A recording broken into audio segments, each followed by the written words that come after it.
ایک لمحے کے لیے سوچیں، اگر میں آپ کو آج بتاؤں کہ جو جنگیں ابھی ٹی وی پر چل رہی ہیں وہ 1400 سال پہلے ہی لکھی جا چکی تھی، تو آپ یقین کریں گے؟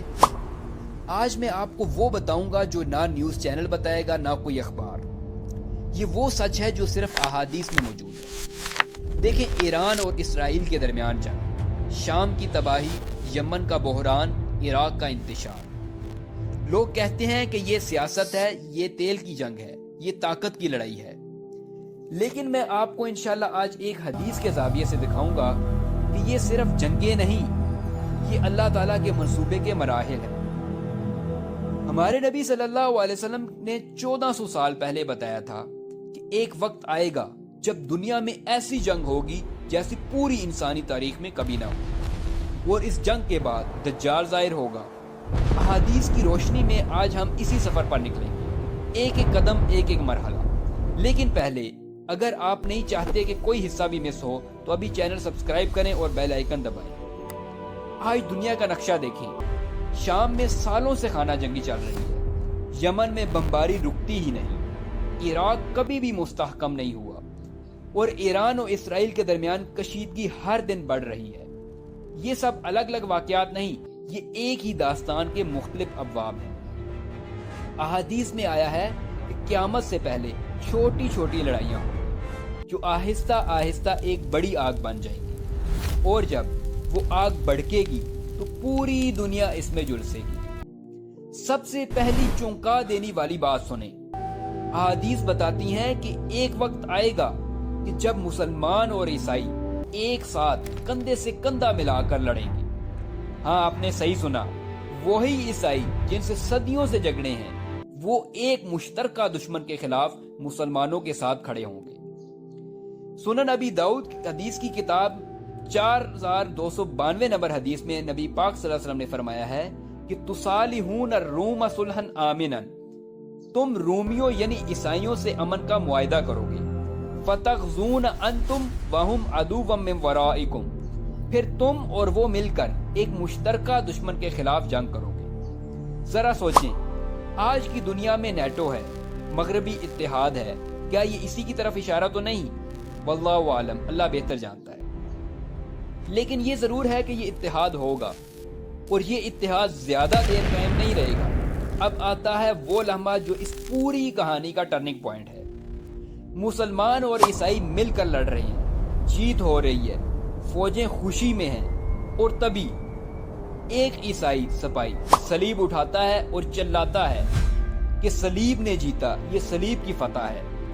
یہ ایک جملہ، بس ایک جملہ پوری دنیا کو ایک نئی جنگ میں دھکیل دیتا ہے۔ کیسے؟ سنن ابی داؤد حدیث کی کتاب میں 4292 نمبر حدیث میں نبی پاک صلی اللہ علیہ وسلم نے فرمایا کہ فَيَرْفَعُ رَجُلٌ مِّنَ الرُّومِ الصَّلِيبَ، کہ ایک عیسائی صلیب بلند کرے گا اور کہے گا فَيَقُولُ غَلَبَ الصَّلِيبُ فَيَغْضَبُ رَجُلٌ مِّنَ الْمُسْلِمِينَ فَيَقُومُ إِلَيْهِ فَيَقْتُلُهُ، کہ وہ کہے گا کہ صلیب غالب آ گئی، تو ایک مسلمان غصے میں اٹھے گا اور اسے قتل کر دے گا، اور یہیں سے جنگ شروع ہو جائے۔ دیکھا آپ نے، ایک انسان کا غصہ، ایک لمحے کا جذبہ، اور پوری دنیا میں آگ لگ جاتی ہے۔ کیا آج کی ٹویٹر، سوشل میڈیا، خبریں ایسے ہی لمحات نہیں پیدا کرتی؟ اور یہی ہے ملحمہ کبریٰ۔ یہ کوئی عام جنگ نہیں، یہ وہ جنگ ہے جو تاریخ کی سب سے بڑی جنگ ہوگی۔ 80 جھنڈوں کے ساتھ ایک فوج آئے گی، اور ہر جھنڈے کے نیچے 12,000 سپاہی ہوں گے۔ سنن ابی داؤد میں 4297 نمبر حدیث میں نبی پاک صلی اللہ علیہ وسلم نے فرمایا کہ وَيَأْتُونَكُمْ تَحْتَ 80 غَایَةً، وہ تمہارے مقابلے میں 80 جھنڈوں کے ساتھ آئیں گے۔ تحت کل غایۃ 12,000، ہر جھنڈے کے نیچے 12,000 فوجی ہوں۔ اب ذرا حساب کریں، 80 ضربے 12,000، 9,60,000 سپاہی صرف ایک طرف سے۔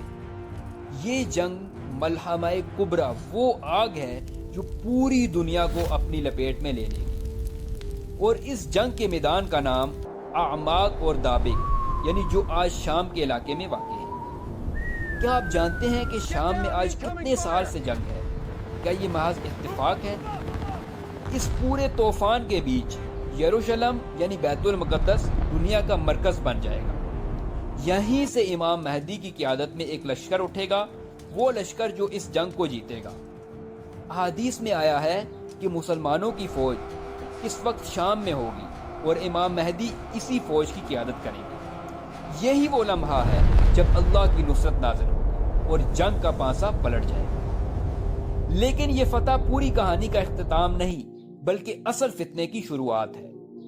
جنگ ختم ہو گئی، مسلمان جیت گئے، لوگ مال غنیمت تقسیم کر رہے ہیں، خوشی ہے، راحت ہے، اور تبھی ایک آواز آتی ہے۔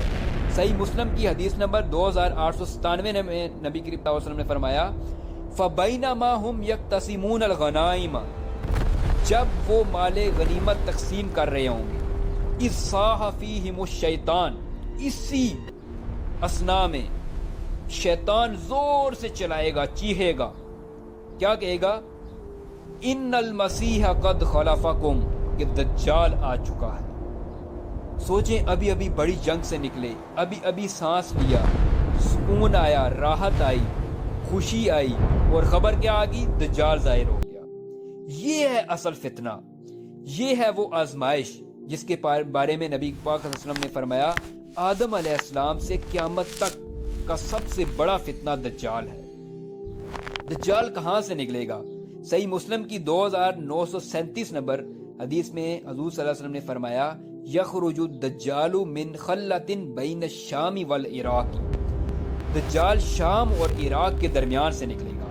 شام اور عراق وہی علاقے جہاں آج آگ لگی، وہی علاقے جہاں سالوں سے جنگ ہے، اور اس کے ساتھ ہوں گے کون؟ صحیح مسلم کی حدیث نمبر 2944 میں حضور صلی اللہ علیہ وسلم نے فرمایا یتبع الدجال من یہود اصبہان 70,000، اصفہان یعنی ایران کے 70,000 لوگ دجال کی پیروی کریں گے۔ یہ اصفہان ایران کا شہر ہے۔ کیا آپ نے غور کیا ایران آج کی جنگوں میں کتنا گہرا ملوث ہے؟ یہ تمام چیزیں ایک ہی تصویر کے ٹکڑے ہیں اور تصویر مکمل ہو رہی ہے۔ یہ سب سن کر دل میں ڈر آتا ہے، لیکن نبی پاک صلی اللہ علیہ وسلم نے ہمیں اندھیرے میں نہیں چھوڑا، انہوں نے راستہ بھی بتایا۔ سنن نبی داؤد کی حدیث میں حضور صلی اللہ علیہ وسلم نے فرمایا کہ اذا سمعتم به ففروا منه، جب تم دجال کے بارے میں سنو تو اس سے دور بھاگو۔ اور نبی پاک صلی اللہ علیہ وسلم نے یہ بھی فرمایا کہ جو شخص سورہ کاف کی پہلی 10 آیات یاد کر لے وہ دجال کے فتنے سے انشاءاللہ محفوظ رہے گا۔ سوچیں 1400 سال پہلے قرآن میں وہ ہتھیار رکھ دیا گیا جو ابھی تک کام آنے والا ہے۔ یہی ہے اسلام کا اعجاز۔ تو آج کا کام کیا ہے؟ آج کا کام یہ ہے کہ سورہ کاف کی پہلی 10 آیات یاد کریں، یا کم از کم ہر جمعے پوری سورہ کاف ضرور پڑھیں۔ یہ آپ کی ڈھال ہے۔ تو دوستو، آج ہم نے دیکھا پہلے چھوٹی جنگیں اور علاقائی کشیدگی، پھر مسلمانوں اور عیسائیوں کا اتحاد، پھر ایک لمحے میں وہ اتحاد ٹوٹنا، پھر ملحمہ کبریٰ یعنی جسے آج کل تھرڈ وار کہا جا رہا ہے، 80 جھنڈوں کی جنگ، پھر امام مہدی کی قیادت میں فتح، اور پھر دجال کا ظہور۔ یہ سب اتفاق نہیں، یہ ایک منصوبہ ہے جو 1000 سال پہلے لکھا گیا، اور ہم اس منصوبے کے کسی نہ کسی مرحلے میں جی رہے ہیں۔ اب ہمارا کام کیا ہے؟ آپ کا کام یہ ہے کہ کمنٹ میں لکھیں نیکسٹ پارٹ۔ اگر آپ چاہتے ہیں کہ ہم اگلی ویڈیو میں بتائیں کہ دجال کی نشانیاں، اس کا دور اور عیسیٰ علیہ السلام کا نزول کیسے ہوگا، اور اگر یہ ویڈیو آپ کو پسند آئی ہے تو ابھی اس کو شیئر کریں کسی ایسے دوست کو تاکہ وہ بھی جان سکے۔ اللہ ہم سب کو دجال کے فتنے سے محفوظ رکھے، آمین۔ جزاکم اللہ خیر۔